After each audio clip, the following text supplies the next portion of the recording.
Dia bagi air oren ni, somut ni garam. Wih, kalau aku dapat turun ni sedap menghirup ni. Ni kan kau turun tak, kau tak sampai naik pula. Poso dia itu. Sampai di Singapura ada yang sambut saya, dia pun tengok 3-4 orang nak nyambut dia. Sampai ke tempat camah, saya pun camah. Tak ada lah lama mana, sejam setengah. Lepas tu dia jamuan sikit, lepas tu hantar balik ke airport Changi. Lepas tu naik flight, turun ke KLIA, barang daripada tengah hari tadi sampai ke KLIA dah pukul dekat-dekat maghrib. Lepas maghrib, dalam dekat-dekat maghrib tu saya gogak singgah jap ke Arena Al Somban semayang. Kan? Lepas tu sampai ke rumah, dah lepas maghrib, nampak burak rumah saya. Macam mana bang? Tadi okey. Macam mana kemai? Kau betul bang okey. Ada tak pramugari yang lawat? Tak ada. Macam tu kan. Dah turun. Lepas tu saya pun buka lah songkok saya, letak lah songkok saya dekat atas meja. Somut tadi pun turun. Logo. Dia pun jet lag juga somut ni. Jumpa ada geng-geng somut yang lain. Geng somut lain, kau pergi mana? Satu hari tak nampak. Apakah jawapan yang sesuai? Somut ni binatang yang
Assalamualaikum warahmatullahi wabarakatuh.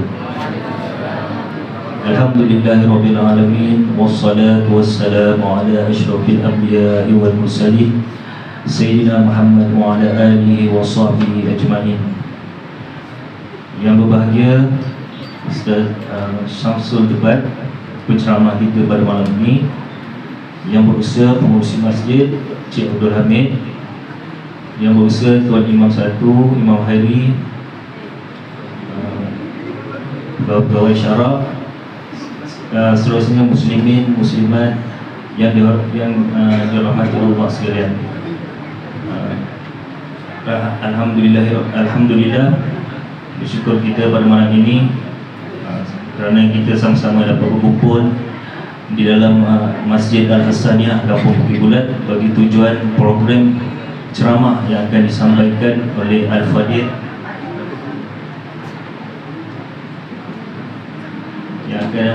disampaikan oleh yang berbahagia Ustaz Syamsul Debat.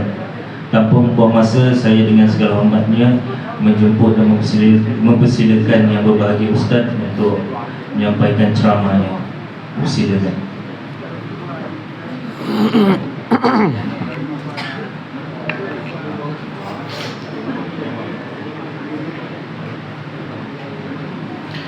A'udzubillahi minasyaitonirrajim. Bismillahirrahmanirrahim. Assalamualaikum warahmatullahi wabarakatuh.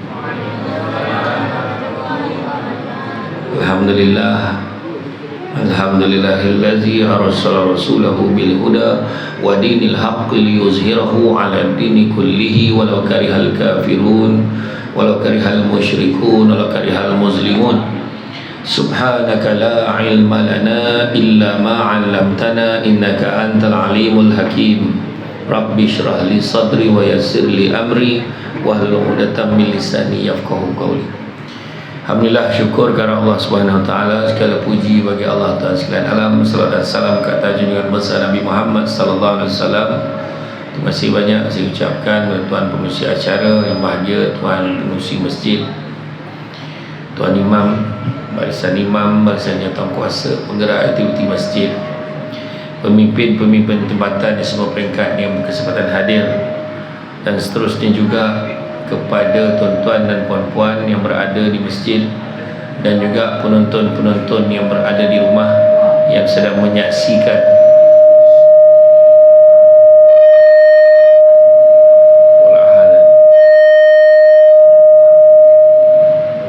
dan juga penonton-penonton di rumah yang sedang menyaksikan secara langsung di TV Al-Hijrah dalam rancangan Moh Donga SD. Jadi siapa nak tengok, tengok nanti TV Hijrah bulan Poso pukul 4 pagi. Bulan Poso insya-Allah ini akan keluar pada bulan puasa. Insya-Allah. Jadi yang tu nanti edit lah ya. Jadi siapakan kamera kalau arah ke muka dia jangan peace lah. Jangan edit tu. Jadi tuan-tuan, saya datang kali ke berapa dah ke masjid ni, Masjid Kiblat ni? Salah ketiga. Kali pertama saya datang dulu, saya belum Samsul Debat. Masa tu imam dah meninggal dah, imam tu, imam tua tu. Siapa nama? Imam apa? Dia mengajar ngaji sini lah. Dia mengajar ngaji ni. Imam apa? Kuru-kuru kecil-kecil kan. Dulu sini lah. Saya datang sini. Masa tu tak ada orang ambil gambar saya pun. Heboh. Tak jadi rojo ambil gambar kan. Alhamdulillah. Jadi tuan-tuan dan sekalian, pada malam ini kita bersama-sama berada di dalam majlis ilmu. Alhamdulillah, syukur sangat-sangat. Yang mana Nabi sebut, barang siapa yang mengikuti jalan-jalan ke majlis ilmu, maka Allah akan anugerahkan kepadanya jalan-jalan ke syurga. Amin. Jadi jangan lupa hashtag pergi syurga balik hari. Kalau kita tengok kan, sebenarnya Allah pilih kita. Allah pilih kita untuk berada dalam majlis ilmu. Dan kalau tengok ada orang malam ni datang memang sebab ilmu. Ada orang datang kerana Allah, ada yang datang saja macam biasa dia datang semayang, tak tahu apa lah hal ramai malam ni, tak tahu lah. Samsul Debat ada buat, dan ada juga yang tanya siapa Samsul Debat. Macam tu lah kiranya kan. Jadi hal malam ni kita membincangkan satu topik apa je ni, kembara kekasih agung.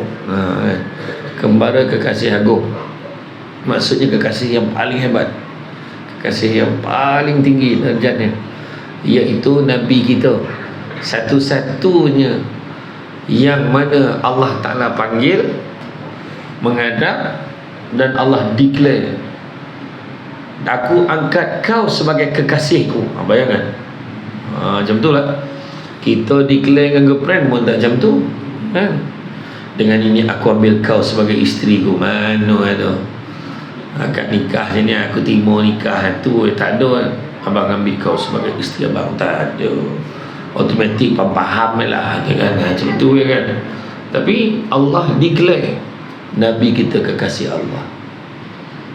Bayangkan, hebat tuan, mana kedudukan. Allah bagi kita ni kan, bila kita mati besok 3 perkara yang Allah Ta'ala tanya. Yang kau lalu di TV ni, ayo selamat. Yang tu edit tu. Ni anak siapa ni? Ayo, senang hati budak ni. Maksudnya ayah tak akukan anakku je kan. Tak apalah budak. Dan Allah Ta'ala tanya 3 perkara je mati. Pertama, Allah Ta'ala akan tanya tentang nikmat. Nikmat umur, kau hidup dulu berapa tahun. Nikmat muda, masa muda dulu kau habiskan untuk apa. Ketiga, nikmat harta, dari mana dapat duit, ke mana kita belanjakan. Dua-dua Allah Ta'ala tanya. Jadi jangan kita marah orang bila orang tanya duit kau ni. Sekali tidak nak duit dan tak. Allah akan tanya dari mana kita dapat duit, ke mana kita belanja. Kalau ada orang pesan kata, baik kau sedekah, baik kau tolong, rahmat Allah sampai dekat kita tu, suruh sedekah, mengingatkan kita tu, dari mana dapat duit, ke mana kita belanjakan. Dan yang keempat, Allah Ta'ala tanya nikmat ilmu, kita amalkan ke tidak, sebar panjangkan ke tidak ke orang lain. Semua Allah Ta'ala tanya. Okey, pertama nikmat. Kedua, Allah Ta'ala tanya tentang amanah. Kita kerja ni, kita buat apa, jawatan kuasa, contoh jadi jawatan kuasa masjid kan, bukan sana. Orang komplain daripada duliklah kepada jawatan kuasa masjid, duliklah orang cakap ni. Jawatan masjid, kata sesuatu orang petikai macam-macam, cenia lah, patut baik cenia lah, patut cenia. Bercakap pandai, suruh jadi AJK tak nak kan, macam itulah keadaan dia. Jadi sekarang ni dari segi amanah tetap kena laksanakan. Daripada sebesar-besar amanah sampai sekecil-kecil amanah, Allah Ta'ala tanya. Daripada jawatannya tak kisahlah, yang di Tuan Agung, jawatannya Menteri, Perdana Menteri, Wakil Rakyat, Adun, Pegawai Kerajaan, Ahli Majlis, Tok Pengulu, Tok Ketua, Tok Sidang, tak kira Tok Lembaga, Tok Ketua Adat, tak kira lah.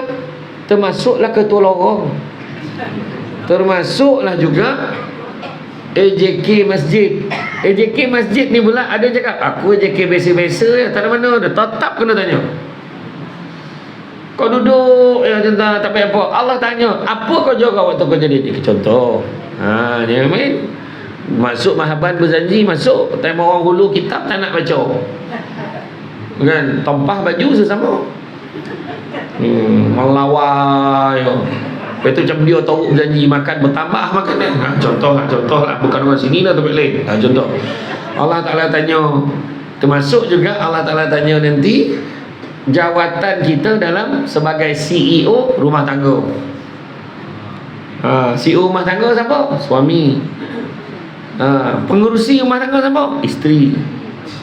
Lelaki betul dia kepala, tapi perempuan tongkuk. Hilang tongkuk mampu itu je main-main.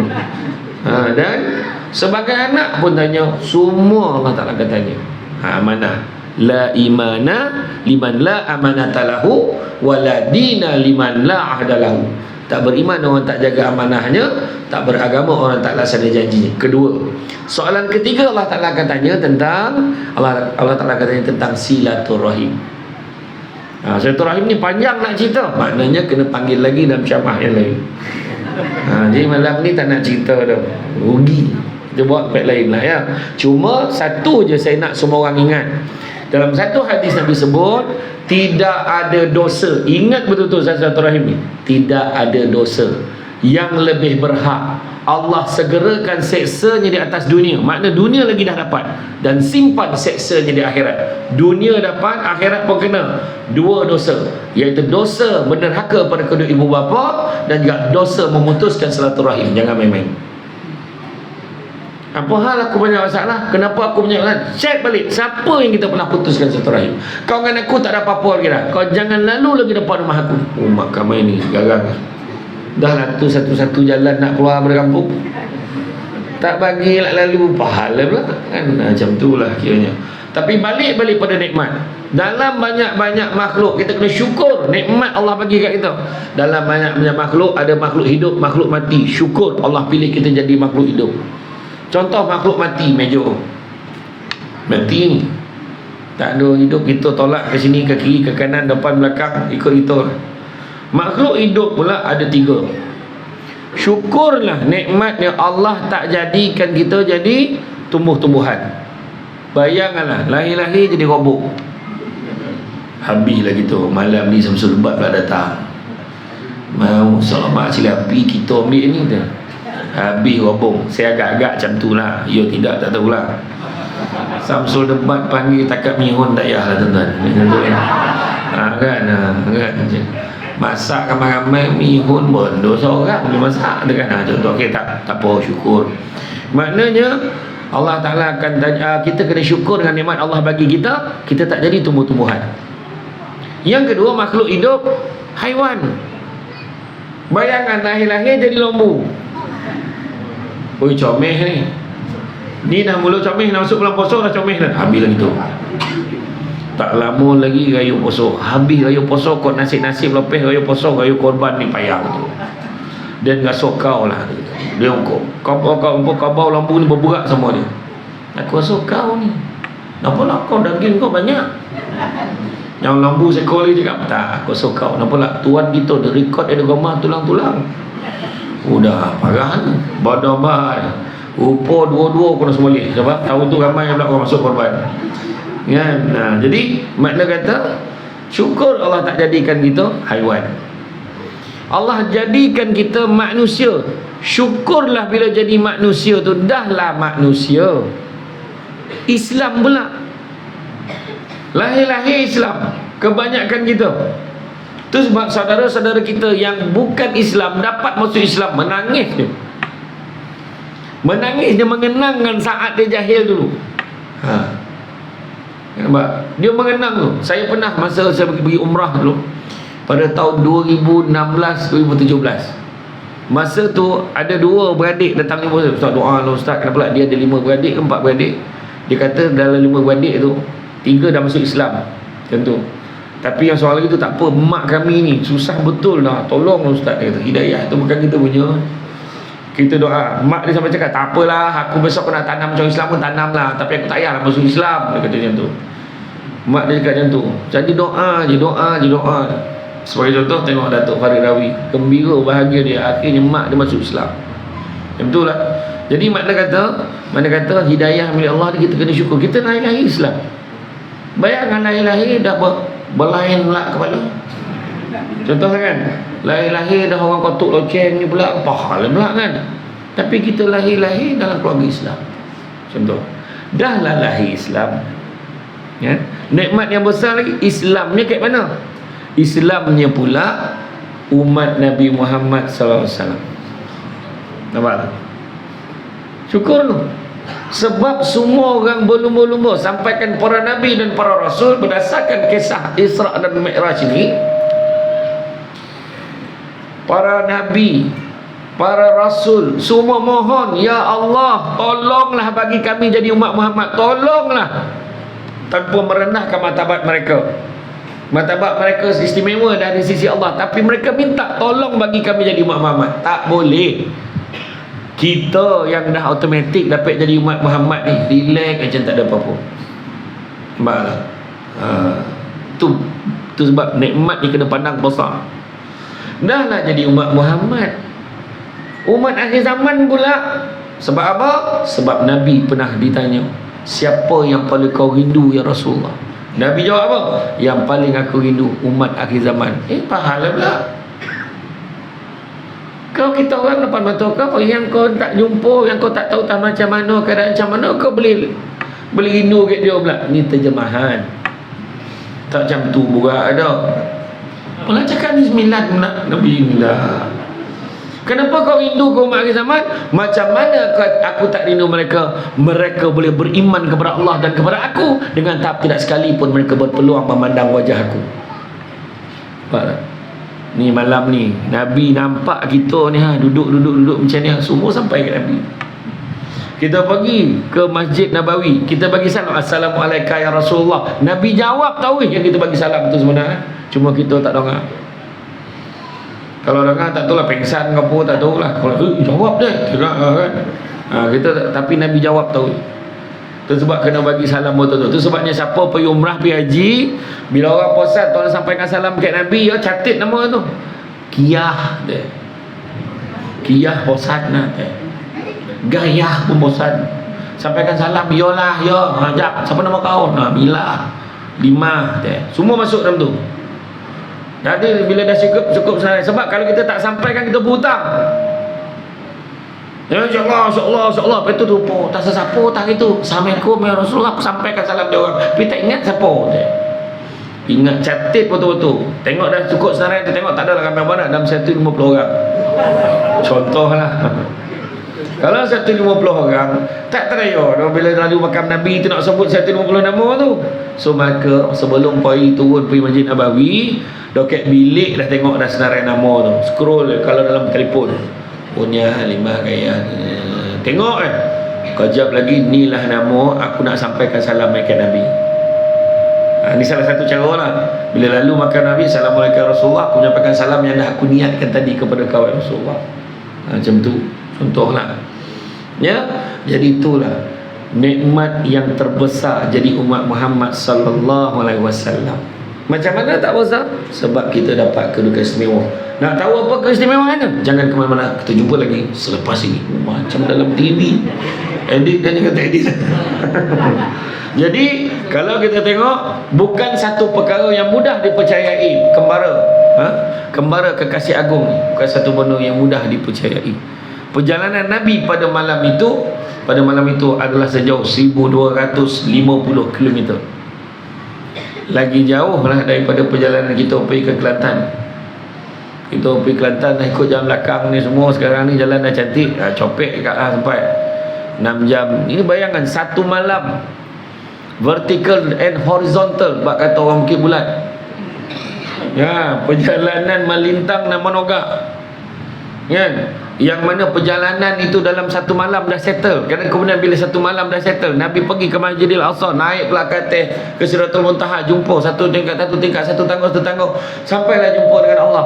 Turun pula, dah turun tu siap ulang alik pula daripada sampai jumpa Nabi Musa tu, naik pula atas, turun naik sampai turun bawah, balik semula sampai ke Masjidil Haram dalam satu malam. Dan orang yang paling gembira lah dengar cerita Nabi. Siapa tak excited kalau dah dapat pergi jumpa kotor tak tadi? Kita excited nak share ni cerita ni. Mana tak excited, tetapi kepulangan Nabi pada malam itu disambut dengan cukup gembira oleh Abu Jahal dan Abu Lahab. Terbaik cerita kau ni, wahai Muhammad. Nanti lu kau jangan cerita dulu. Tunggu aku kumpulkan orang dulu. Dia kumpulkan kebanyakan daripada Bani Ka'ab bin Luwai. Kumpul. Ada beberapa ramai orang dengar. Okey, nanti dulu kau tunggu aku kumpulkan dulu. Abu Jahal pun kumpul. Okey, sekarang kau cerita. Dia pun ceritalah perjalanan tu. Sekali Abu Jahal kata, tak gila aku Muhammad ni kau tengok. Sebab apa dia berani cakap macam tu? Sebab pada zaman itu, tuan-tuan, kita sekarang ni mungkin senang nak percaya. Sebab apa? Kita banyak kenderaan yang pantas kat keliling kita. Kita pernah tengok jet pejuang, kita tengok roket berapa laju, kan? Tetapi Nabi pada malam itu memang sukar orang nak percaya dengan tahap kenderaan paling laju pada ketika itu kuda. Unta pun tengok mood. Kau dia merajuk aja main-main. Unta kalau merajuk dengan unta betina, tak bangun dia bangun dah. Unta ni paling beragam kali. Nampak? Jadi macam mana nak percaya satu malam? Berapa jauh tu? Kita naik flight pun berapa jam baru sampai. Macam mana satu malam boleh selesai? Jadi bukan satu benda yang senang. Saya selalu bawa analogi. Saya pergi ceramah, kalau ceramah kat Singapura. Nak ceramah, lepas tu saya pun siap pakai baju, saya pun ambil lah songkok saya atas meja. Songkok ni pula sebelum saya capai ada seekor samut merayau daripada grup dia. Samut ni merayau jalan. Wih, lawa pula tompet ni. Tu songkok. Dia naik ke songkok ni. Saya capai songkok tu pakai zap nak bawa pergi ceramah kat Singapura. Saya pun masuk dalam kereta sampai KLIA. Dia pun tengok highway plus tu. Besar dah jalan ni tu, kata samut tu. Sampai ke KLIA, saya pun naiklah, check in semua, masuklah dalam flight nak terbang ke Singapura. Dalam flight tu, samut kata lawa pramugari. Saya tak cakap, samut yang cakap. Lepas tu dia pun hidangkan air fresh orange. Dia bagi air orange ni, samut ni goram. Wih, kalau aku dapat turun ni sedap menghirup ni. Ni kan kau turun tak, aku tak sampai naik pula. Poso dia itu. Sampai di Singapura ada yang sambut saya. Dia pun tengok 3-4 orang nak nyambut dia. Sampai ke tempat ceramah, saya pun ceramah. Tak ada lah lama mana, sejam setengah. Lepas tu dia jamuan sikit. Lepas tu hantar balik ke airport Changi. Lepas tu naik flight, turun ke KLIA. Barang daripada tengah hari tadi sampai ke KLIA dah pukul dekat-dekat maghrib. Lepas maghrib, dalam dekat-dekat maghrib tu saya gogak tinggal sekejap kat RNA Suamban semayang. Kan? Lepas tu sampai ke rumah dah lepas maghrib. Nampak burak rumah saya. Macam mana bang tadi? Okey. Macam mana ramai. Kau betul bang okey. Ada tak pramugari yang lawat? Tak ada. Macam tu kan. Dah turun. Lepas tu saya pun buka lah songkok ni. Saya letak lah songkok saya dekat atas meja. Samut tadi pun turun. Logo. Dia pun jet lag juga samut ni. Jumpa ada geng-geng somut yang lain. Geng somut lain, kau pergi mana? Satu hari tak nampak. Apakah jawapan yang sesuai? Somut ni binatang yang beriman. Kebanyakan sebab dia kalau lurus ya, maksudnya dia kan tak ada orang tutup je lah, dia belok dia tetap lurus pergi. Jadi dia pun lurus lah cakap, kau pergi mana supaya kita nampak. Dan pergi Singapura 3 ekor 4 ekor somut mati tu lah. Pergi Singapura kau jangan bohong botol, dia naik kapal terbang lagi lah sekor lagi mati. Kau ni cakap lah betul-betul. Iyo, aku pergi Singapura naik flight. La ilaha illallah. Makin orang tak percaya. Kau tak payah nak membong nak. Tengah hari pergi Singapura ni dah sampai. Nak pergi dapur pun seminggu tu. Ke rumah tu pada orang tamu. Kalau somut ni nak bergerak, nak pergi ramai-ramai, pergi ke dapur seminggu. Jarak masuk, dia boleh selesai satu hari. Macam itulah gambaran kita ketika zaman Nabi tu susah orang nak percaya. Itu nak bagi faham. Jadi pada ketika Nabi cerita tu, maka kata Aisyah ada 3 golongan. Golongan pertama, yang agak ramai tak percaya dan percaya pada hasutan Abu Jahal yang Nabi ni tak betul. Nabi ni gila. Tak kurang juga ramainya, tapi kurang sikit daripada yang ramai tadi. Mereka 50-50. Ya ke tidak ni? Mereka ada ragu. Dia nak percaya, tak percaya juga. Tapi tak percaya pun ada juga tak percaya. Tapi ada juga, tapi sebahagian tak sebesar orang yang ramai tak percaya tadi, yang yakin dengan Nabi. Malahan ketika Abu Jahal tanya kepada Abu Bakar As-Siddiq, kau boleh percaya kau cerita Muhammad ni? Dia boleh pergi pada ni, pergi sini, naik atas, turun bawah. Kau boleh percaya kau cerita dia ni? Maka jawapan Sayyidina Abu Bakar, lebih pada itu pun aku percaya. Kalau datangnya pada mulut Muhammad. Nampak? Kan kira kalau Nabi cerita ni atas beli ikan kau, sia-sia kau top up lah, apa semua, contoh lah. Dia tambah-tambah lagi cerita. Kan? Dia tetap percaya sebab kalau Muhammad yang menyebutnya, aku percaya. Nampak? Apa yang keluar pada mulut Nabi kita, kita kena percaya. Maka kita flashback. Flashback tengok bagaimana perjalanan Nabi. Sebelum Nabi bergerak, apa yang dibuat. Kan? Sebab perjalanan ini dirakamkan dalam surah Al-Isra ayat yang pertama. Allah Ta'ala beritahu, a'udzubillahi minasyaitonirrajim, subhanallazi asra bi'abdihi lailan minal masjidil haram ilal masjidil aqsa allazi barakna haulahu linuriyahu min ayatina innahu huwas samiul basir. Surallahul azim.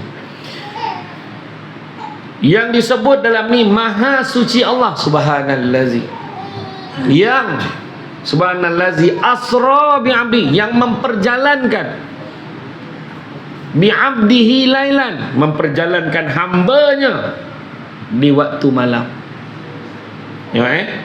Dalam kisah ni Nabi beritahu, Allah beritahu kita kena percaya asra bi'abdihi lailan, maknanya tubuh badan Nabi tu yang diperjalankan, bukan roh dia.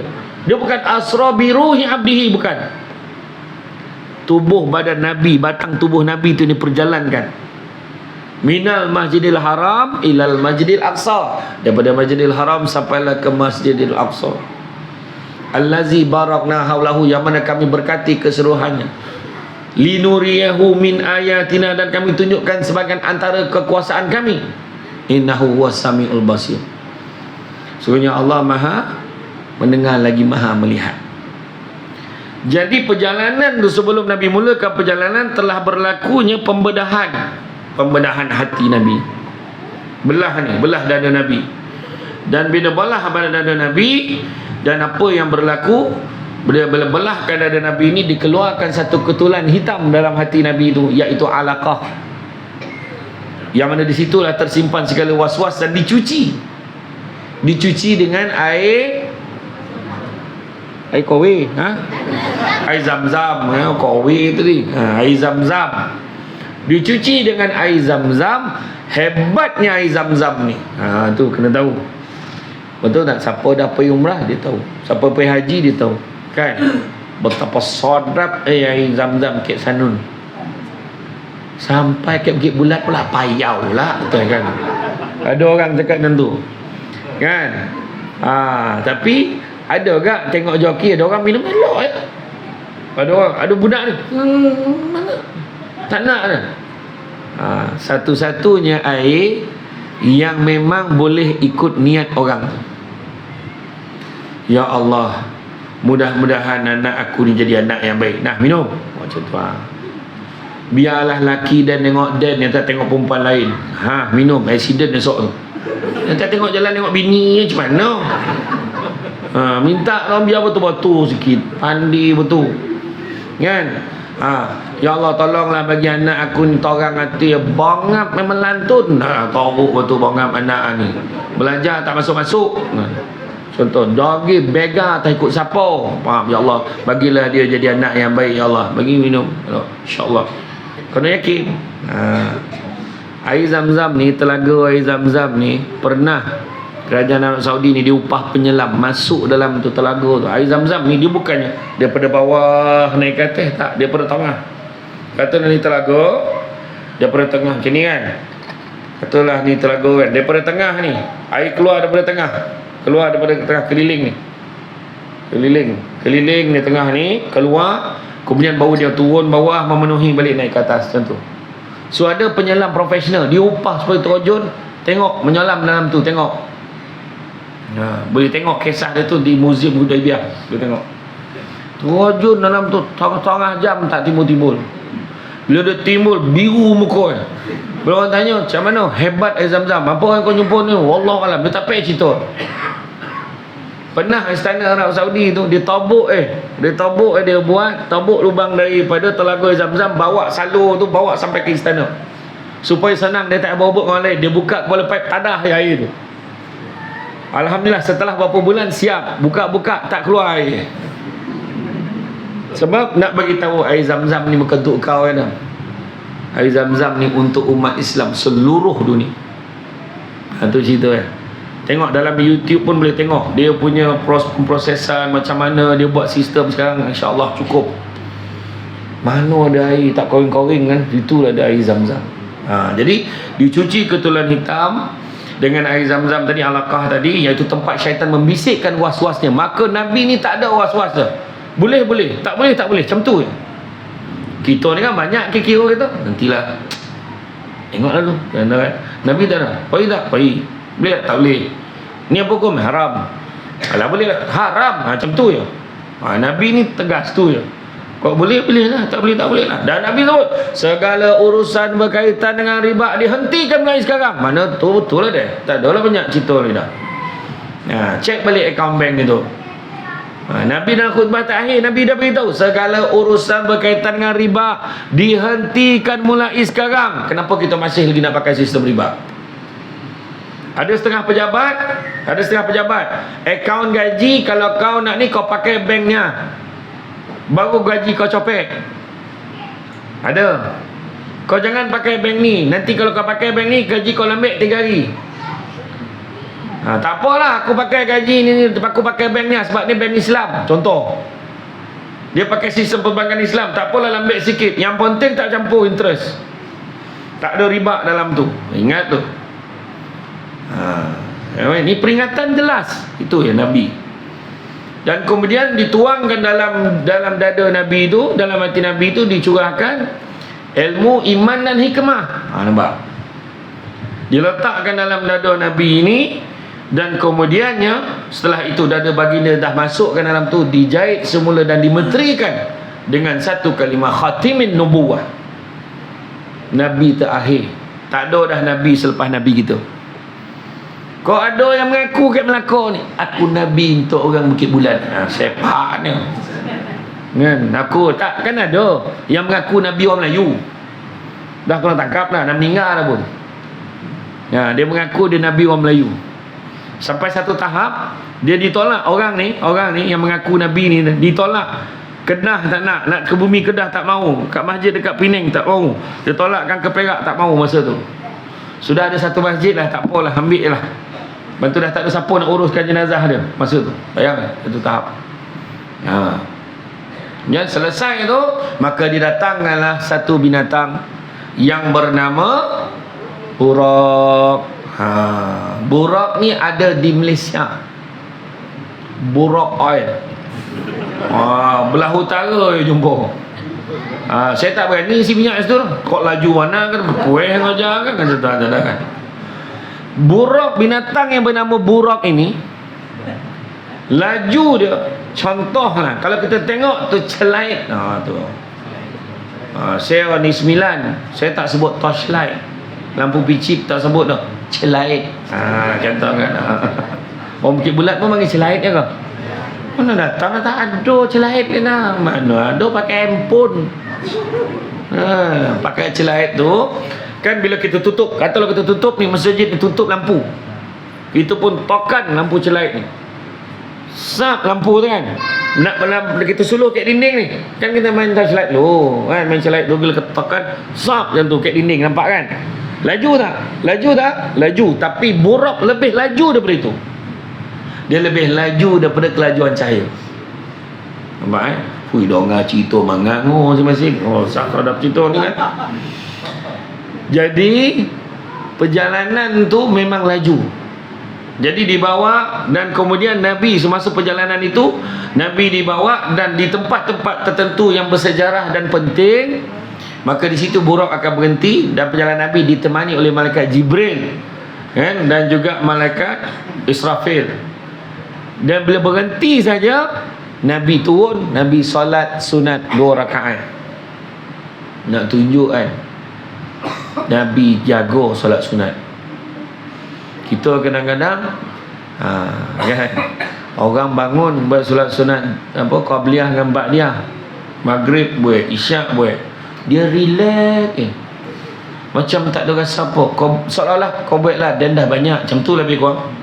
Macam tu lah. Sedangkan kan penilaian Allah Ta'ala besok, Allah Ta'ala tengok solat dia. Macam mana solat dia? Okey lah, tapi dia sikit-sikit lah dia baca tak betul ni. Okey, tak ada tak solat sunat ada, top up. Macam tu. Faham? Tu nak cover balik solat fardu kita. Mana yang terkurang. Masa tengah semayang tadi macam-macam fikir dan kepala ada tak suruh-suruh ni?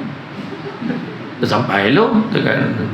Yang seorang dah lupa tutup air, mampulah kau marah kan. Lupa tutup air. Lah, kain bagi kat malah tadi lupa je topi dah mula dah. Masa tu baru ingatlah sudu tu kat celah lemari dah baru ingat.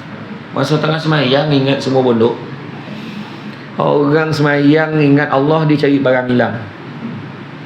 Contohlah. Jadi Nabi turun di mana? Antaranya di Taibah, iaitu hari ini namanya Madinah. Jibril kata, wahai Muhammad, tak lama lagi Allah akan suruh kau, perintahkan kau berhijrah ke sana. Nabi dah tahu. Jadi pada siapa-siapa yang boleh keluarkan teori kononnya Nabi kita pelarian, tak betul. Yang peristiwa hijrah Nabi itu ada yang tuduh Nabi kita pelarian, tak betul. Kan? Nabi pergi sebab Allah perintahkan. Kalau nak ikut orang nak bunuh Nabi, dah lama, bukan baru ni. Sebelum tu lagi ramai orang nak bunuh Nabi. Kan? Macam-macam orang buat. Kan? Jadi Nabi pergi sebab Allah perintahkan. Buktinya peristiwa Isra wal Mi'raj dah beritahu dah. Tak lama lagi Allah akan perintahkan kau berhijrah ke sana. Sampai pula ke Bukit Tur Sina, yang mana tempat Nabi Musa AS menerima wahyu.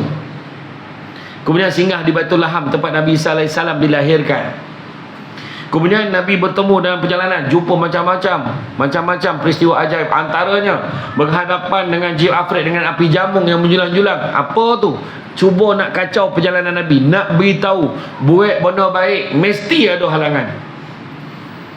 Nak pergi masjid banyak cerita. Pergi mana Abang Haji? Masjid dulu. Mana makan sama tu? Itu bangku tak faham lagi. Di masjid, Allah kata nak makan sama. Ayolah, esoklah pergi masjid, tak pergi dah. Bini lawa, bini baru kahwin muda. Laki umur 75, bini 28. Macam tu lah. Mana apa Haji pula mau tak nampak bini baru. Marin hidup seorang kan, story sampai masjid. Dah ada bini tak sampai-sampai dah. Imam tanya kenapa? Ya. Lah imam tak dengar kau. Dia dah nikah. Iyalah nikah datanglah masjid bini muda. Dia orang perempuan kalau cerita panjang gitu. Oh, dia tak. Joki bini umur 28 lah. Baleleh helion tua lagi tu nama. Iya kau dah contohlah kan. Contohlah. Kan? Jadi macam mana sampai cerita tu tadi tu? Halangan. Kadang-kadang nak pergi masjid anak. Malah abang kata nak pergi pasar malam. Tangkah dia pasar malam tak pergi masjid. Yalah besok lah pergi masjid. Tu sebab kena kuat. Kan? Abang cakap nak makan sesama. Bapa semayang sojab ya. Kau jangan risau. Kalau pergi maghrib abang balik kena makan lah. Janji tu. Iya. Kan abang nampak kan kau imam muda kan okey. Nampak imam sabar kan abang tahan dia. Biar abang ke depan. Kau dapat imam sabar kan lambat balik kan. Contoh. Dia dah mula dah ni. Dia dah mula mesyuarat masjid ni. Tak lama mungkin nak tarawih kan. Dah mula dia tanya. Imam mana? Kan. Orang perempuan kat sebelah tu dia tak nampak. Macam ni berdoa. Siapa imam malam ni? Dah mula dia burak. Imam lama, imam sabar ni kita kena ikut. Imam sabar ni dia cermat, faham? Orang lama dia cermat, teliti. Orang muda ni memanglah, tapi kenalah ada turn-turn dia. Sabarlah malam ni. Adab ikut solat sunat tarawih, ikut pada mula sampai habis. Tahun ni Masjid Bukit Bulat kita putuskan buat 20. Nampak tu? Huyai, nampak tu kan? Tengok tu. Huyai, nampak tu. Patut Alhamdulillah. Macam tu lah. Huyai, soal tu. Ingat dan pokak. Menyosar waktu dia cakap. Biasa berapa 8 dia? 20. Jadi kalau boleh kita tambah lagi 30. Tapi ramai yang cenekeh. Tahu cenekeh? Ngelat. Lepas 8 dia witir kat belakang sendiri. Tu tak pakai tu. Kau sakit parut faham. Dah hari-hari sepanjang puasa sakit parut lepas rakaat ke-8 faham. Kan? Macam tu. Dia macam ni. Mana yang elok? 8 dekat ni 9 ada 10. Mana elok? 8 ke 10, 20. Yang elok buat 8 ke 10, 20. 8 ke 10 sampai ke sudah tak buat. Mikir nak buat yang mana. Baguslah sini buat 20 bagus. Tanya kan masjid elok buat 20. Lepas tu dia import pula imam daripada Arab Saudi. Tanya besar tau. Allahu Akbar. Dia kan. Malam yang ke-5 boleh dia dah balik Arab. Tinggal imam sabar. Orang perempuan tu malah siapa malam ni Imam muda balik kampung pula buka puasa. Tahu tak? Allahu Akbar. Orang perempuan habislah kita. Habislah. Tak teraya orang tu. Jangan macam itu. Sabar. Mengundang tu kata. Dia kalau boleh nak cari imam yang muda, dah lah pendek, laju lah tu. Ada aja. Bismillahirrahmanirrahim. Alhamdulillahirabbil alamin arrahmanir rahim maliki yaumiddin. Iyyaka na'budu wa iyyaka nasta'in ihdinas siratal mustaqim siratal ladzina an'amta 'alaihim ghairil maghdubi 'alaihim waladdallin. Soalnya makmum amin. Bismillahirrahmanirrahim. Alif lam mim. Allahu Akbar. Bagus imam. Sokotul lebih jangan. Dapat kan. Jadi tak kisah, tapi nak cerita ni halangan memang ada, kena kuat. Kena kuat kan. Kemudian Nabi nampak peristiwa-peristiwa ajaib yang lain. Nampak orang sedang menuai tanam-tanaman tengah tuai, tumbuh hasil, dipetik hasilnya tu, dituai hasilnya tu, kemudian tumbuh lagi seolah-olah belum tuai. Begitulah berulang dia buat. Inilah orang yang berjihad di jalan Allah, yang mendapat gandaan pahala hingga 700 kali ganda, malahan sehingga gandaan yang lebih banyak. Minimum 700 kali ganda. Bila sebut jihad fi sabilillah, tidak semestinya poi orang ke Palestin. Tak semestinya. Termasuk juga jihad fi sabilillah di jalan Allah adalah kita berusaha. Kalau tengok dalam surah As-Saff ayat 10, 11, 12, 13, Allah Ta'ala tanya, mahukah kamu sekiranya aku tunjukkan kamu satu perniagaan yang menguntungkan, yang dapat membebaskan kamu daripada siksa api neraka. Buka nanti ya, surah As-Saff ayat 10, 11, 12, 13. Tengok terjemahannya. Maka apakah perniagaan yang menguntungkan itu? Iaitu berjihad di jalan Allah dengan dua perkara, iaitu dengan harta benda dan diri sendiri. Tengok, harta benda maknanya nampak tabung kek masjid Bukit Bulat, jangan buat lolok. Ya, nampak tabung sumbekan. Mana tabung masjid sini? Kek mana dia? Steady. Ini masjid paling steady. Tak main nak simpan dalam, cek luar. Ada satu masjid dekat Somban tu, bukan masjid ke surau. Poti bosi dipunggah dari dalam, boleh bawa keluar. Poti bosi yang tanam tu dia boleh tarik keluar. Bayangkan. Ini masjid Bukit Bulat steady, kek luar. Pencuri pun fikir, aku nak ambil ke tak? Tahu tidak, duit dalam ni dia letak luar, dia terang. Agak lah kan, tapi tak. Orang masjid Bukit Bulat dia steady. Sebab apa letak luar? Sebab ingat, orang yang jalan kat luar, yang balik, yang daripada kampung, daripada belakang, daripada depan sana, datang nampak masjid, dia berhenti. Kau nak, kau ambil ni, bagi anak. Nah ni, kau tolong masuk duit tu dalam tabung kat luar tu. Tak masuk. Sebab Nabi kata, bala dan musibah tak pernah mendahului sedekah. Orang tua-tua dulu-dulu tu sebab lalu suruh orang masjid mesti berhenti sumbek duit. Tahu? Mengangur, Abu tahu. Iyalah, dia lalu tak pernah sumbek. Dia patut dah tak tangkup kat parit hari tu. Naik motor memandang jadul tu, mana tak tertangkup. Semua lah tu kan. Ini contoh bosan lah kan. Tak ada. Itu sebab saya kata orang dulu kan sedekah dengan harta benda dan diri sendiri. Dalam surah As-Saff tu juga 10, 11, 12, 13 tadi Allah beritahu apakah keuntungannya. Pertama, keampunan dosa-dosa. Kedua, Allah akan bagikan syurga adnin yang di bawahnya mengalir sungai-sungai. Sungai madu, sungai arak, sungai susu, boleh minum lah. Boleh minum, boleh mandi. Cantik pula tu, berwarna-warni. Masa tu dalam syurga tak ada orang pejabat, tak ada penguasa pejabat agama. Kau faham minum arak? Tak ada. Tak ada siapa tanya Zuhur dah masuk belum? Tak ada. Panjang cerita ni, dia belum sampai ni. Panjang betul cerita, habislah ceramah panjang malam ni. Tak ada, saya nak cerita juga sikit lah. Sebab dalam syurga tu nanti, bila Allah Ta'ala perintahkan malaikat, ada satu kisah, nanti buka kitab muka Syafatul Qulub daripada Imam Al-Ghazali, bawah tajuk menangis kerana Allah. Allah Ta'ala perintahkan, ni saya cuba ringkaskan, kau bukakan tirai ni supaya mereka dapat memandang kepada aku. Ada sekumpulan manusia dapat masuk dalam syurga.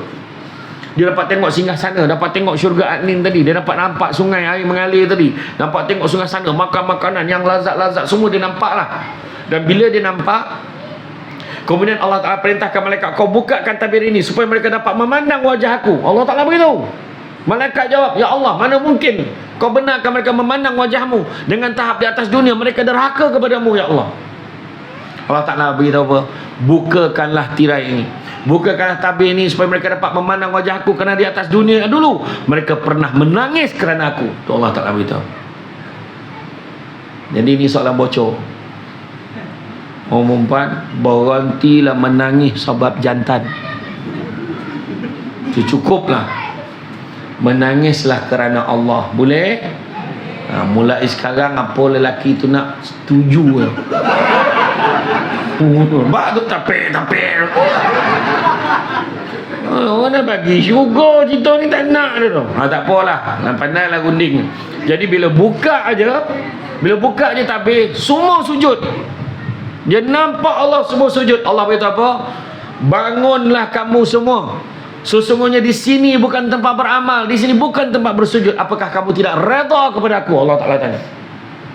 Macam tu. Tak ada orang semayang no, kat syurga tu. Kita dah masuk zuhur, sama-sama kita jemaah. Tak ada. Itulah hidup yang sebenar-benar hidup. Dan lepas tu bila Allah Ta'ala tanya, apakah kamu tidak redha kepada aku? Mereka jawab, mana mungkin kami tidak rela kepadamu ya Allah, dengan tahap kau memberikan kepada kami sesuatu yang tak pernah ternampak dek mata, tak pernah terdengar kat telinga, tak pernah terdetik dek hati. Punya hebat syurga, tak boleh nak cerita. Kalau kita tengok orang cerita paradise cantik, tak ada mana, sikit pun tak sama. Steven Spielberg buat filem nak menggambarkan syurga, bohong, tak ada macam tu dah.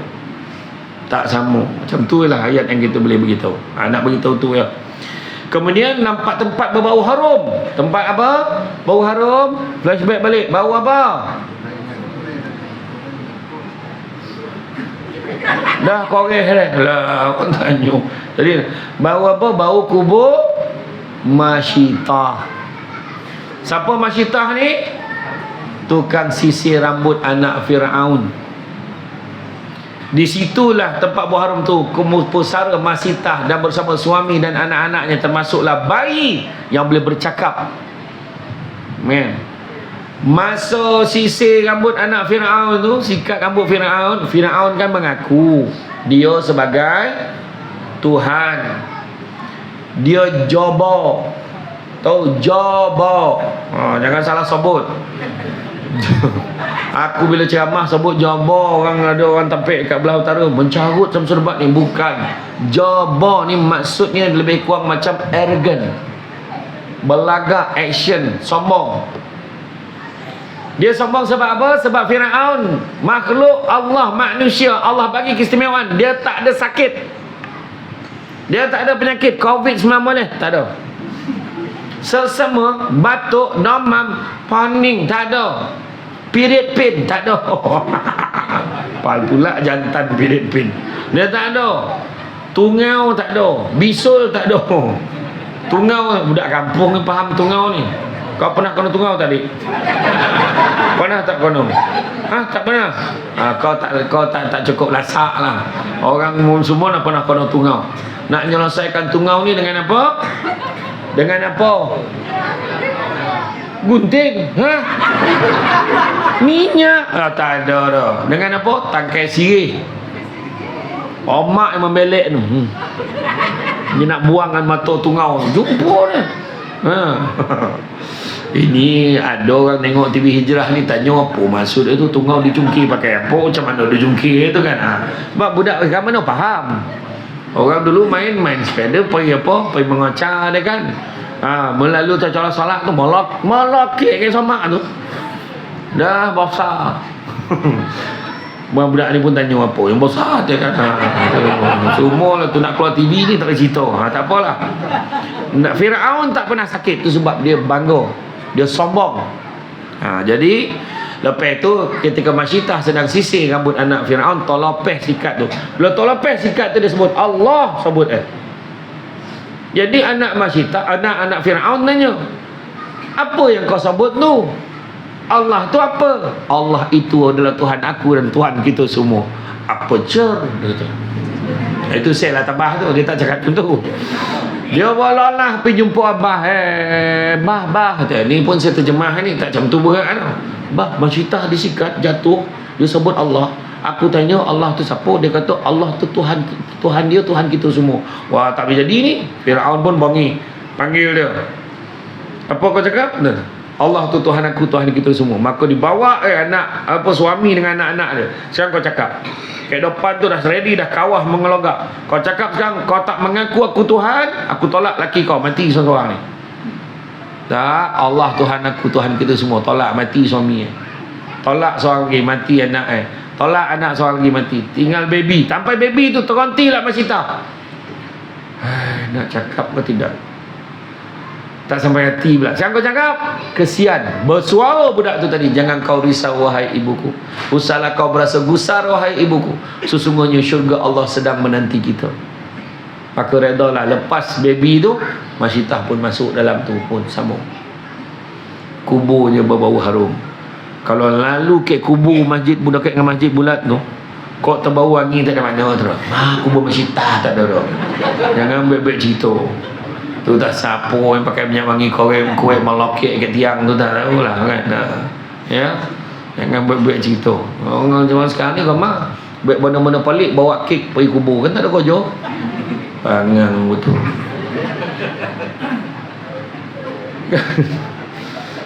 Aduh makin polik pula. Pergi kubur, kita pergi ziarah kubur, doakan yang baik-baik untuk arwah sudah. Nak baca Yasin, nak baca satu Quran, kau bacalah. Baca Fatihah, bacalah.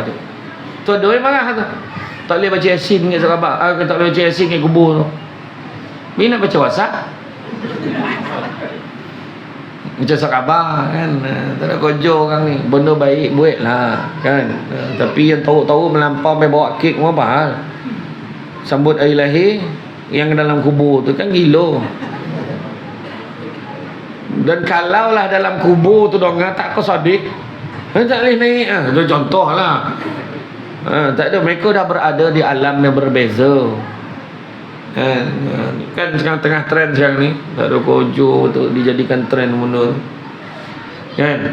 Kemudian nampak sekumpulan orang sedang memecahkan kepala dia. Dia pecahkan elok balik, dia pecahkan elok balik. Untuk makluman semua, pada hari akhirat mati itu sendiri dimatikan, takkan mati-mati. Ingat tu. Dia pecahkan kepala, elok balik. Pecahkan kepala, elok balik. Siapa orang ni? Maka kata Jibril, itulah wahai Rasulullah, orang yang borek kepalanya untuk sujud kepada Allah, iaitu borek nak semayang. Ingat, ada jantan period tak berhenti. Macam mana tu? Datang masjid, senang. Tengok malam ni kan datang, dah lopeh dah maghrib. Kau jap lagi kan habis ceramah kan, sembahyang isyak sama, balik dah logo. Kan senang. Datang. Sampai Nabi kata, orang yang munafik paling susah sekali nak sembahyang subuh dengan isyak berjemaah. Dan barang siapa yang tahu kelebihan sembahyang subuh dan juga sembahyang isyak berjemaah, kalaulah perlu mengundi saf pertama, maka nescaya mereka akan mengundi. Kalau mereka tahu kelebihannya sembahyang subuh berjemaah dan isyak berjemaah, kalau dia orang tahu, merangkak pun dia sanggup datang. Macam tu Nabi beritahu. Datang ramai-ramai. Kepada mereka yang baru datang malam ni, selamat datang saya ucapkan. Macam ni rupanya Masjid Bukit Bulan ni, dia ingatkan bulan lah, pek sogi pun boleh tahu kan. Boleh tahu. Inilah masjid yang paling pemurah sekali. Tengok ya, dia buka aircon, dia buka kipas, pintu pun buka, sejuk sampai ke jalan. Nampak baik orang masjid ni, nampak tak? Kan. Jadi alhamdulillah malam ni ramai betul. Saya tengok 20,000 tak kurang. Ramai betul orang. Kemarin datang tak ramai macam ni, ramai betul tuan-tuan. Kat luar tu ramai betul. Dalam tak nak masuk, sadar dekat dinding tu kan. Tak apa, janji dong tak apalah kan. Kemudian nampak sekumpulan manusia yang hanya menutup kemaluan mereka, kubur dan dubur, depan dan belakang. Depan dan belakang ditutup dengan secepis kain, sambil dalam mulut mereka memakan bara api dan batu dari neraka jahanam. Dan mereka itu pula dihalau seperti binatang ternakan. Dahlah telanjang, tutup sikit ke depan belakang. Dalam mulut tolan bara api dan batu daripada neraka jahanam, dan dihalau macam binatang ternakan. Siapa dia ni? Inilah orang yang tidak mengeluarkan zakat harta mereka. Alhamdulillah, saya bayar tiap-tiap kali bulan puasa, bayar tu zakat petarah. Zakat harta. Ada duit simpanan, umpan barang komeh berkelongan. Tengok ada timbangan yang kita pakai tu, ada kadar dia. Kalau berlebih, wajib zakatkan. Tak pakai, simpan. Ada timbangan yang simpan pun ada kadar dia. Kan, zakat simpanan ada. Ikutlah topik masing-masing. Pergi tanya, jangan manas ni. Ada tak sampai ni dah. Siapa cakap? Baik jumpa dengan pusat zakat, lembaga zakat negeri Melaka, biar dia kirakan untuk kita. Oh, logo lah tak payah bayar. Okey, mungkin tak perlu. Contohnya tak sampai. Dia punya haul dia betul dengan apa? Dengan dia punya kiraan dia tu tak sampai. Okeylah, tak apa. Bagi logo, tanya. Kita dah tanya. Jangan sebab itu kita masuk neraka. Hina tuan-tuan diperlakukan macam ni. Zakat tak keluarkan. Pernah tak bayar zakat fitrah? Pernah kan? Pernah.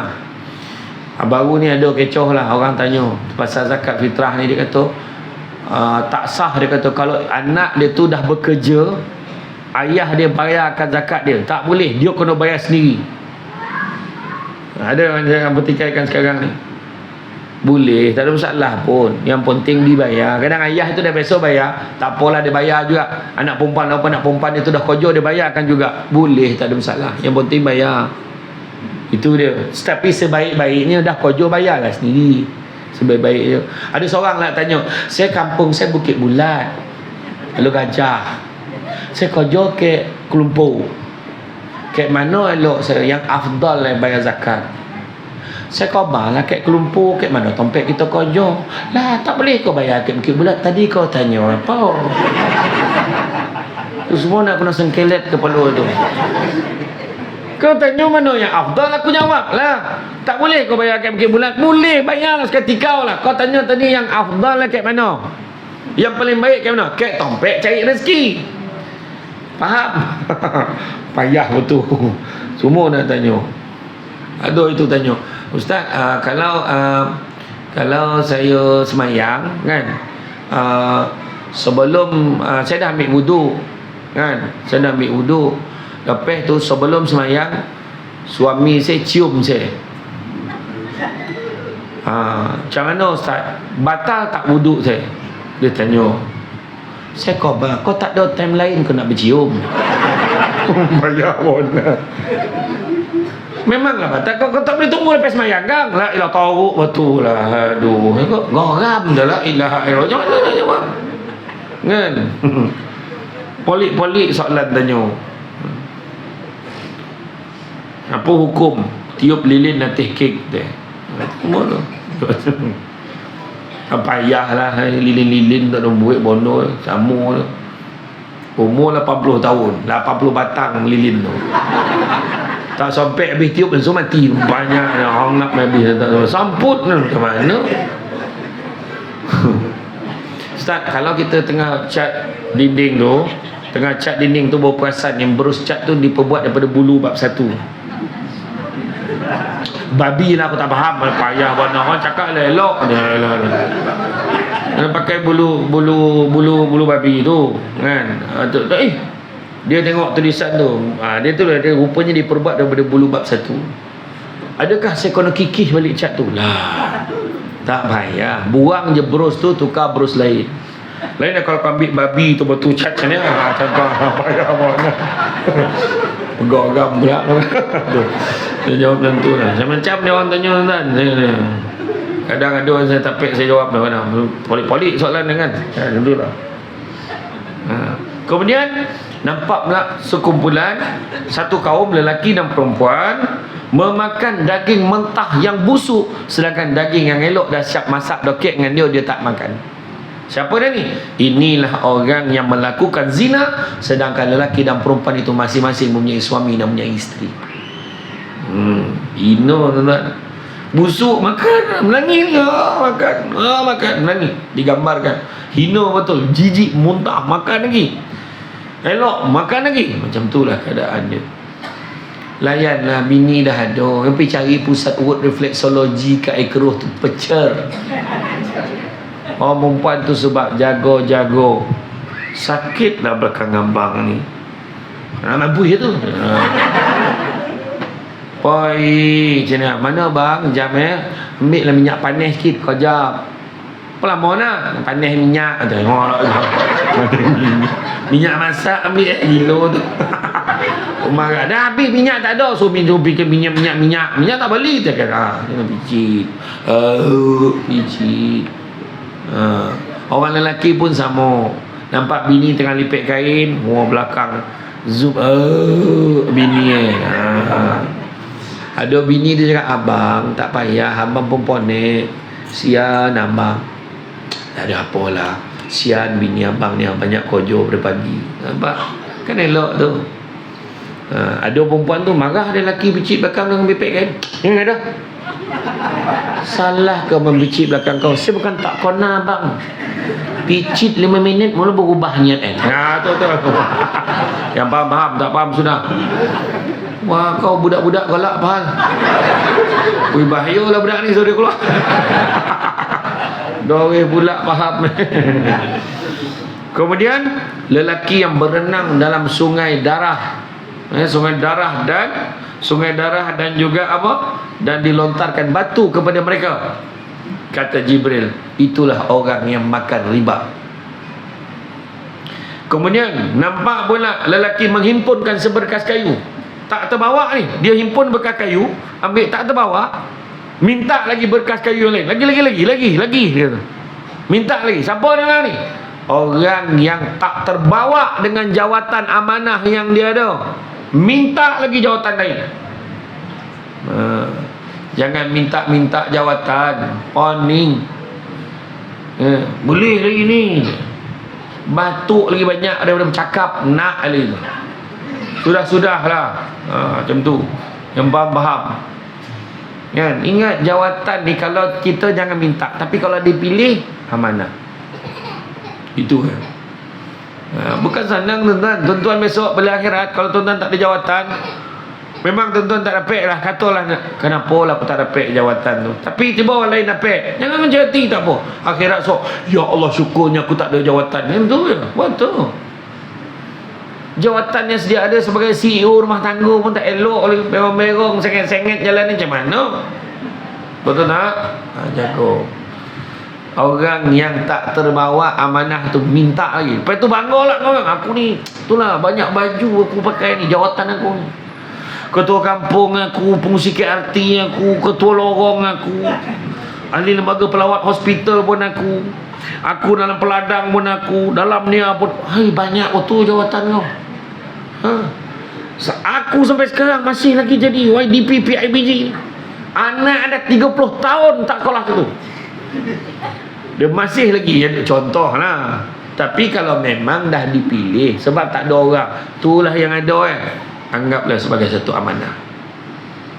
Faham macam tu. Kemudian kaum yang mencakar muka dan dada mereka dengan kuku tembaga. Dia cakar muka dia. Siapa orang ni?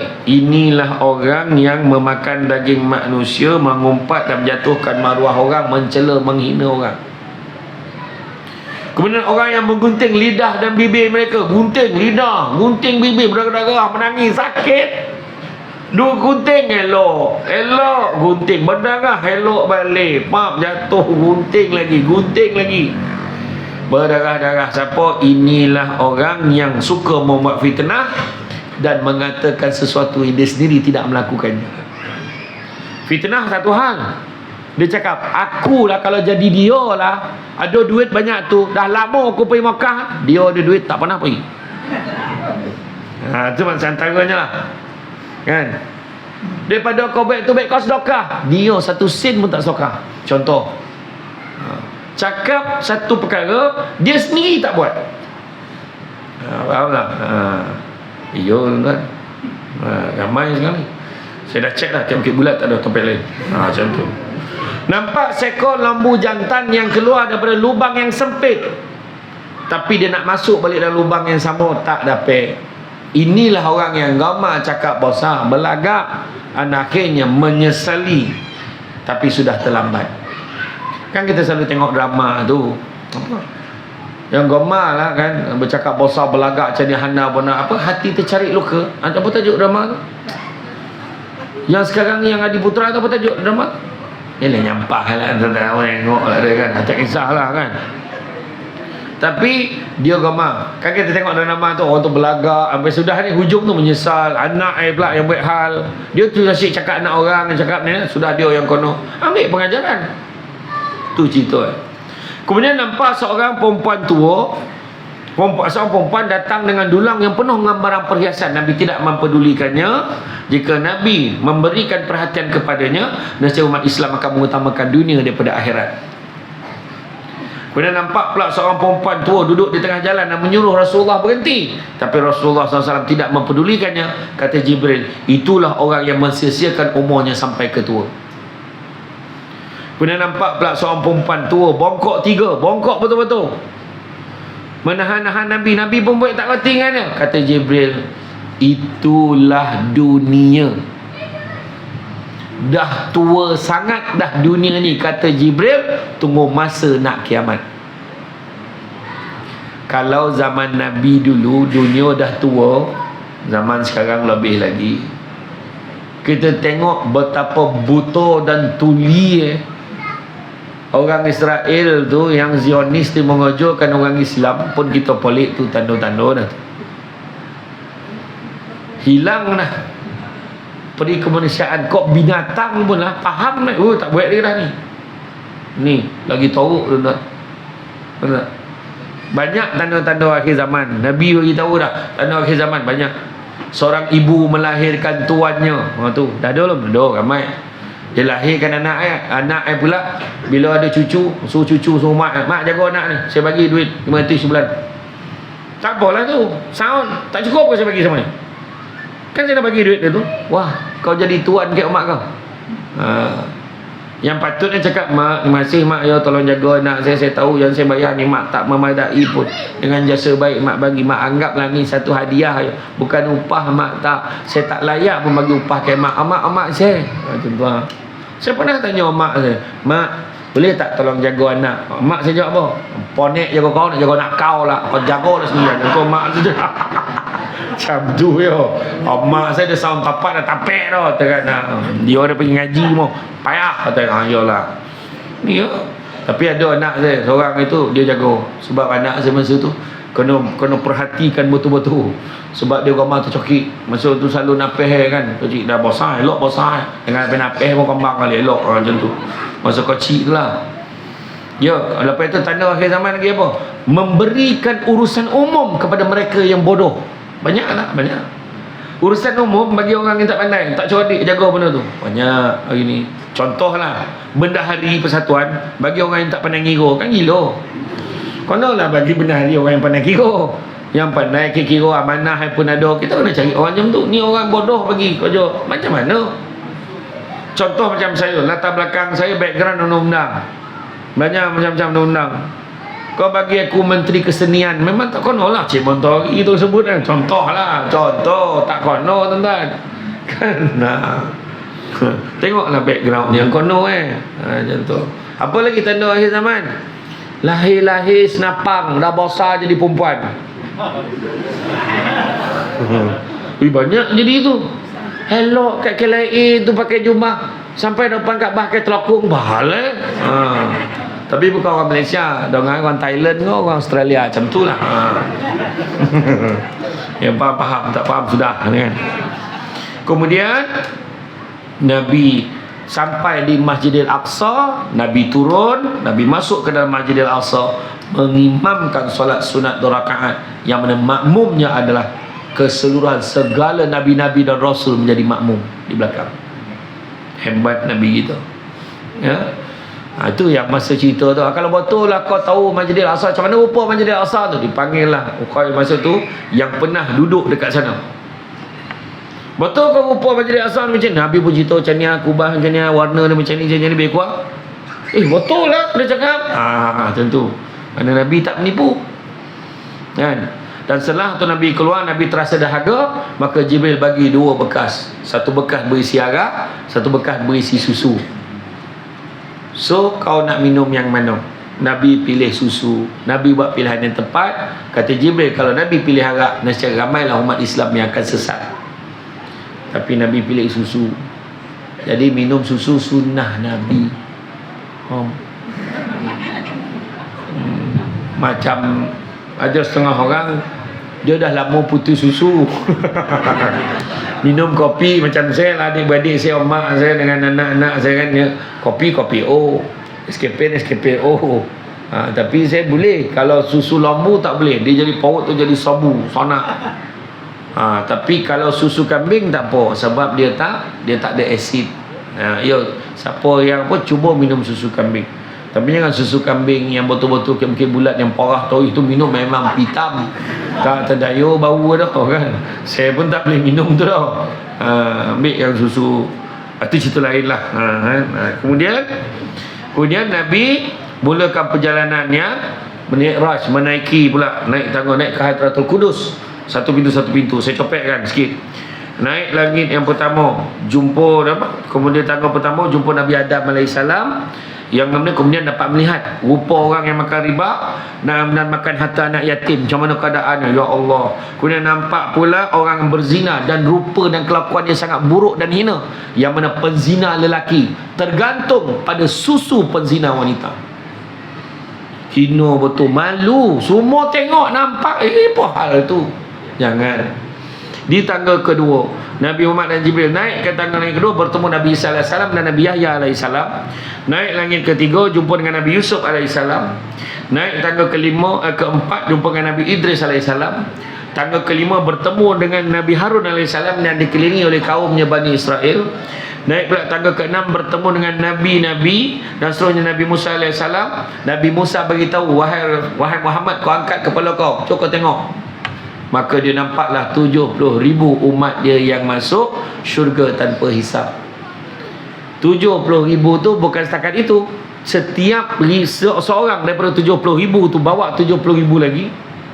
Dan setiap seorang yang 70,000 tu tadi bawa 70,000 lagi. 3 layer. Mudah-mudahan kita masuk dalam salah seorang daripada mereka. Amin ya rabbal alamin. Kemudian naik tangga ke-7, bertemu dengan Nabi Ibrahim Khalilullah yang bersandar di Baitul Ma'mur, dihadapi oleh kaumnya. Kaumnya menghadap dia. Masa itulah Nabi Ibrahim beritahu, wahai Muhammad, tak pernah aku tengok umat yang paling masakin sekali umat kau lah. Tahu tak masakin? Orang sini tak faham masakin, poor, miskin. Kenapa miskin? Kata Nabi Ibrahim, dah lah dia kuring umat kau ni, macam mana lah? Dah lah umur tak panjang, pemalih beribadah. Tu ayat dia. Kalau jumpa ustaz, kau jumpa imam, bagilah saya satu amalan yang pendek-pendek, yang senang nak hafal. Yang pendek-pendek tak. Macam tadi kan, imam kan, habis bagi salam, astaghfirullahaladzim la ilaha illa wal hayyul qayyum atubu ilaih.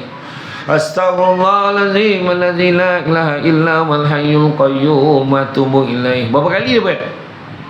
Berapa? Tiba-tiba rajin nak imam malam ni, dibalun 10 orang belakang, pula panjang lah ni. Istighfar ni ya. Kalau semayang kat Seremban, kat 9, kalau buat tarawih 10 tu, 10 rakaat tu, dia akan selang-seli antara satu tarawih tu dengan istighfar. Mula astagfirullahalazim, berkata Allah ma'anta rabbi. Ada istighfar. Nampak tak? Tak apalah, biarlah istighfar, minta ampun dengan Allah banyak-banyak. Maka kata Nabi Ibrahim, macam mana nak buat ni? Maka Nabi Ibrahim pasal, kau suruh umat kau tanam tanaman-tanaman syurga. Apa dia tanaman-tanaman syurga yang tak dapat pada umat sebelum umat Nabi kita? Iaitu, itulah dia haukil, merupakan khazanah pembendaharaan daripada syurga yang boleh turun hanya untuk umat Nabi Muhammad SAW. Haukil ni apa? Itulah dia, la haula wala quwata illa billahil aliyil azim.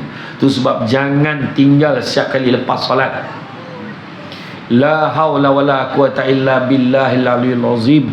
Ada satu pandangan kata subhanallah alhamdulillah wala ilaha illallah wallahu akbar wala haula wala quwata illa billahil aliyil azim.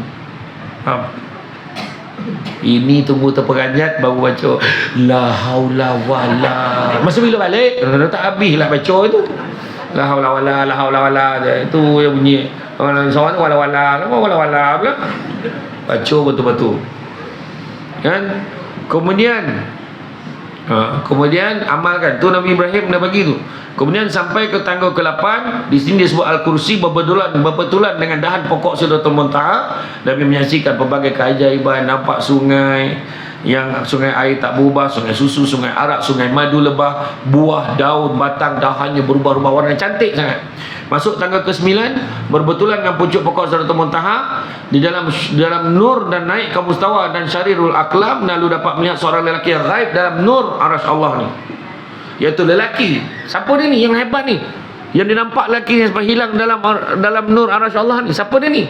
Dia inilah orang yang atas dunia, yang lidah dia sentiasa basah berzikir kepada Allah dan tidak pernah memaki kedua ibu bapanya, dan hatinya tertumpu pada masjid. 3 ciri dia. Dia rajin berzikir, dia hati dia tepat pada masjid, dan tak pernah memaki, mengherdik, mencaci kedua ibu bapanya. Sama dia. Ui, bukan senang. Ramai anak jadi dahaka, dek menjaga mak ayah sakit. Nak kena sabar banyak-banyak. Kadang sian. Itu sebab jangan kita marah-marah anak-anak kita ni. Kita marah-marah, asyik marah. Sudah dia yang bolo kita waktu kita sakit stroke, mulut dah berong, cakap pun dah tak betul. Dia yang bolo kita. Mak nak apa mak? Yalah, faham ni. Kita tak faham. Apa mak kau nak tu? Jambu batu nak lah. Ya ke? Yalah, si asam sekali. Contoh. Ya, kadang anak tu dia faham dia kita pun nak faham. Bodoh cakap ni kan. Anak sedih mengalir mata mai. Makin masa aku elok aku marah dia. Sekarang dia jaga aku. Betul? Jaga mak pun kena sabar-sabar. Mak menyentuh meragam ni. Lah dah berak dah orang tua ni. Iyalah, ambil macam mana? Mari dia tukar lampin gitu setiap hari, kau tak biar lantak mencarau. Tak ada diboloi gitu. Kan bila berandai itu je dengar lirik berandai tu. Bangkit memangku di dalam kelam. Mama bangun. Contoh mak. Orang dulu tu sebab orang dulu badannya cantik. Anak nak menyusu tokak di sini. Nyusu anak lah. Iya. Orang semangat sekarang pemalih. Menyalah contoh macam mana? Mana nak lawa badan kau? Untuk apa tu ni? Ya, kelebihan penyusuan susu ibu antara itu. Orang tu dulu kan dia bangun je. Kalau dia longgar macam ni. Tu dia marah lagi, dia membutuh kau tu, dia marah lagi kan. Kan? Yo. Itu cerita lain lah. Lekor pula dari situ kan. Kemudian di tanggal ke-10 di sinilah Nabi sampai di Hadratul Qudus dan Hadratul Arba, Rabbul Arba, lalu dapat menyaksikan Allah dengan mata kepala Nabi sendiri. Bila Nabi nampak, Nabi terus tunduk. Tengok adab Nabi. Nabi nampak Allah, Nabi terus tunduk. Allah bagi tahu. Dia kata apa? Dia panggil ya Muhammad. Nabi jawab labbaika. Dongakkanlah kepalamu. Allah Taala kata, dongakkanlah kepalamu dan bermohonlah. Bila suruh Nabi mohon, Nabi kita mohon ke?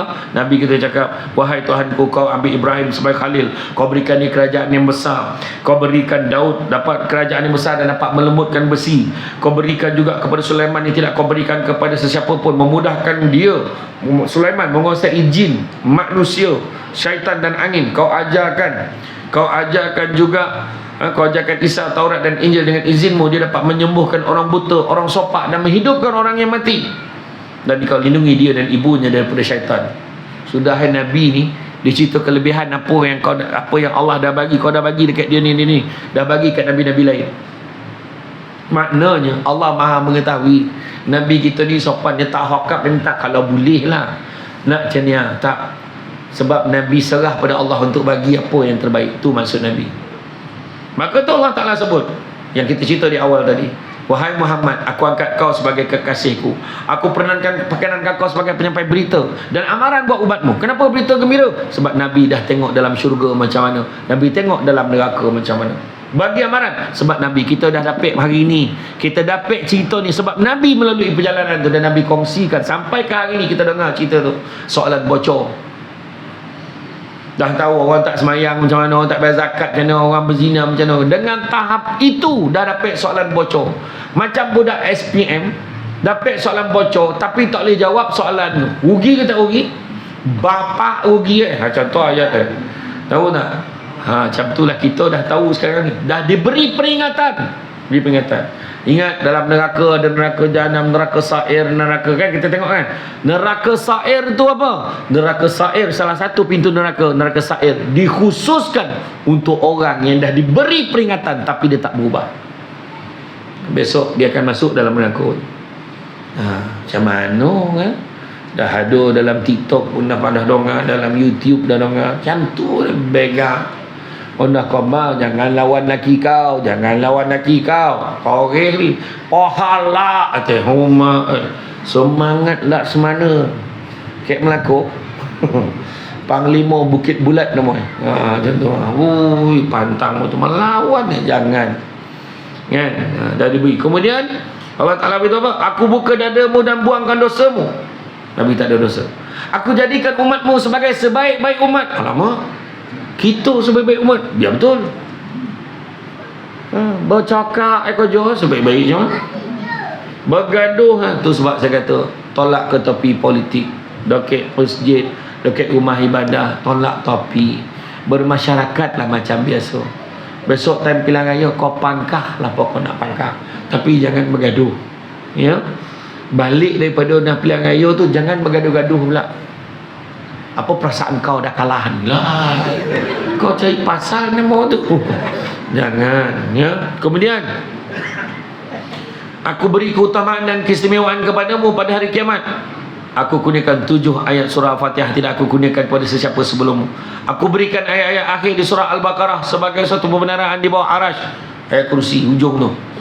Kemudian aku berikan di habuan dan kelebihan Islam, hijrah, sedekah dan amal ma'ruf nahi mungkar. Aku kurniakan kepadamu panji liwa'ul ham yang mana para anbiya dan mursalin semuanya akan bernaung di bawah panji yang sama. Dan aku fardukan. Itu sebab bila dongak kelebihan-kelebihan ni, semua para nabi dan para rasul dongak, bagilah kami jadi umat Muhammad. Tolong ya Allah, tolong. Tak dapat. Kita ni dah dapat, bersyukurlah tuan-tuan.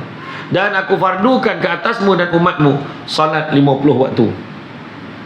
50 waktu macam 5 pun terbabas. Macam mana?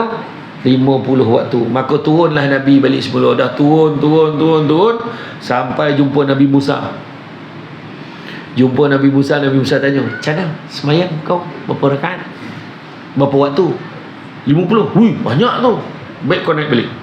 Tak terbuat umat kau 50 waktu tu. Dia tak payah dia sayang umat Nabi pun naik dah. Naik balik. Jumpa, ya Allah, ada satu benda lah. Boleh tak kurangkan sikit? Allah turun.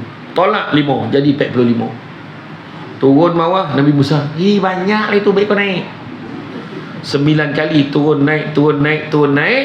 Akhirnya daripada 50 waktu tinggal 5 waktu. Dan masa 5 waktu tu Nabi Musa kata, berapa? 5. Kau pergi naik 5 ni pun umat kau tak terbuat dah.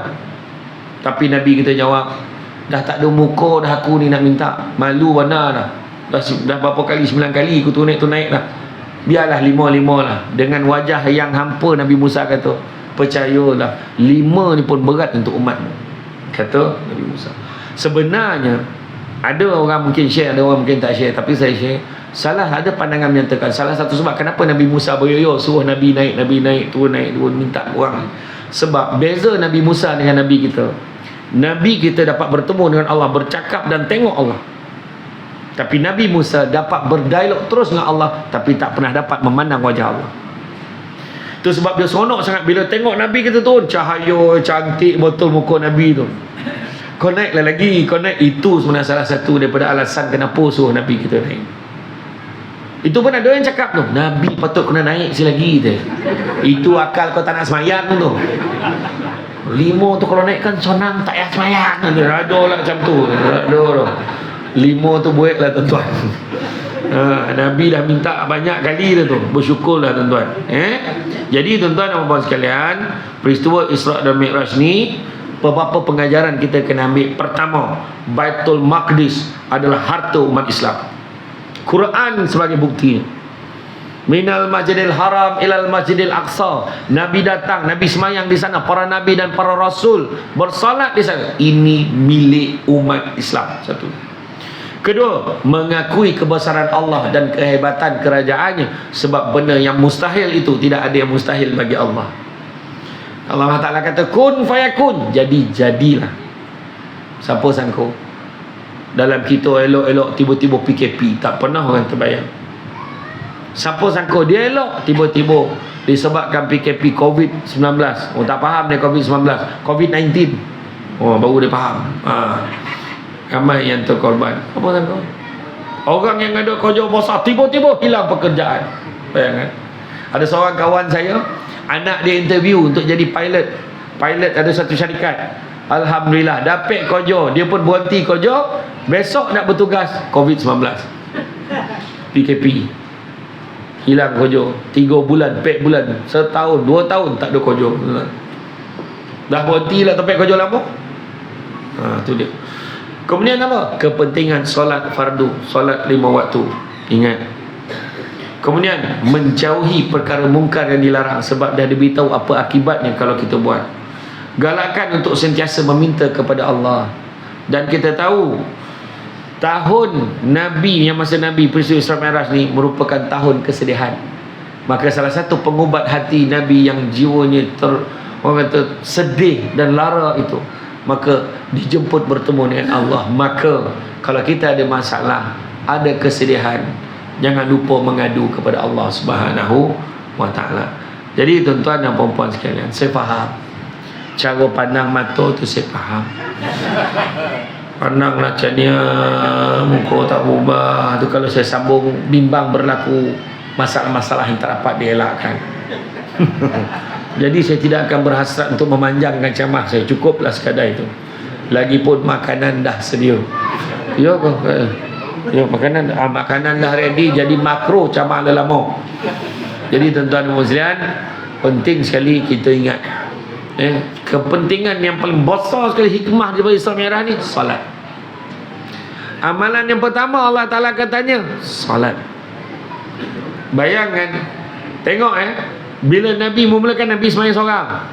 Nabi semayang kat Baitul Laham, Bukit Tursina, tempat-tempat ajaib tu, Nabi berhenti, Nabi salat, betul. Tapi bila sampai di Masjidil Aqsa, Nabi bersalat berjemaah dengan para Nabi dan para Rasul, nak tunjukkan mustahak salat jemaah. Datanglah ramai-ramai. Kalaupun kita tak buat kempen, kita tak buat kempen surau subuh macam Jumaat, kita ramaikanlah. Paling tidak target kita penuh yang tengah. Sebab yang luar tu golap, sliding tu golap tu tak apa nampak tak ramai tu. Yang dalam ni kita ramaikan masjid. Ya. Terima kasihlah tuan-tuan. Bak kata orang, sepandai-pandai tupai melompat akhirnya jatuh ke tanah jua. Walaupun perkongsian sudah tamat, mudah-mudahan meresap ke dalam jiwa. Ya, cantik dipandang rumah penghulu, kayu tu okey dari papan. Alang-alang menuntut ilmu, subuti pasir kombang gelah menjadi intan. Tanang-tanang air di laut, sampan kolek mudik ke Tanjung, hati terkenang mulut menyebut, jasa baik pihak masjid menyemput rasa nak junjung.